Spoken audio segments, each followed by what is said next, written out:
namaste e facciamo un secondo video dove dobbiamo capire la differenza tra la posizione e chi usiamo per Surya Namaskar. C'è anche abbastanza strana posizione Bhujangasana e Urdhva Mukha Svanasana. Che cos'è questo? Bhujangasana, posizione di cobra. Urdhva Mukha Svanasana, questa posizione il cane faccia su. Racconto la differenza, abbastanza, come dicono, animali diverse, questi animali e anche queste posizioni. Guardate come iniziamo.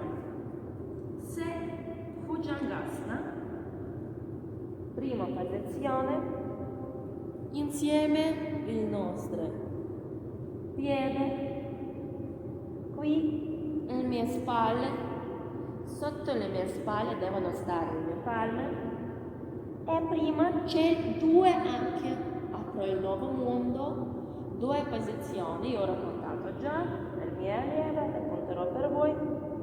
Quando prima volta qui possiamo anche non usare le nostre palme, guardate, perché io prima devo capire il livello di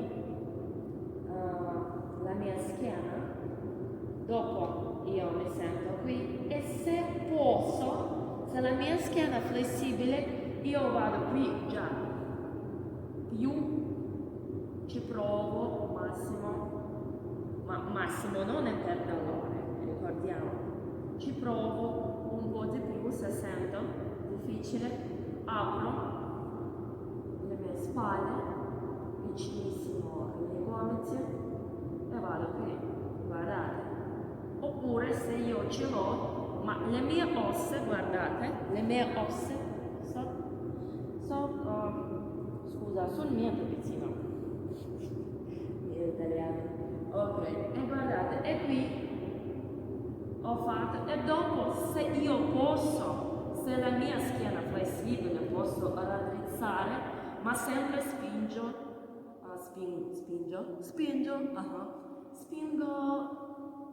i miei glutei, massimo perché devo un po', quando spingo,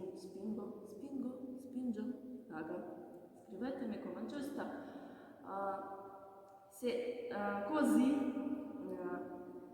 la mia parte di schiena può più rilassare perché sforziamo più parte di nostra schiena giù, questo. E avete capito la differenza? In India, come io dico, c'è il momento quando potete vedere questo. Dico, Bhujangasana veramente, cobra? Sì. Cobra come all'inizio, con il vostro corpo, dopo, un pochino aiutare, e dopo qui, possibile questo fare solo quando la vostra schiena è super flessibile, ok? E guardate, seconda versione, questo quando dobbiamo prolungare il nostro corpo tutto come cane e non si vede, forse con i miei pantaloncini bellissimi perché ho preso super giusto per questo esercizio, farvi vedere, ma si alza le mie ginocchia, io proprio qui, non insieme, e io voglio massimo prolungare il mio corpo. Due posizioni assolutamente diverse. Cosa usiamo? Usiamo Bhujangasana alla cobra. Prima versione in Surya Namaskar. Grazie mille per l'attenzione e ci vediamo.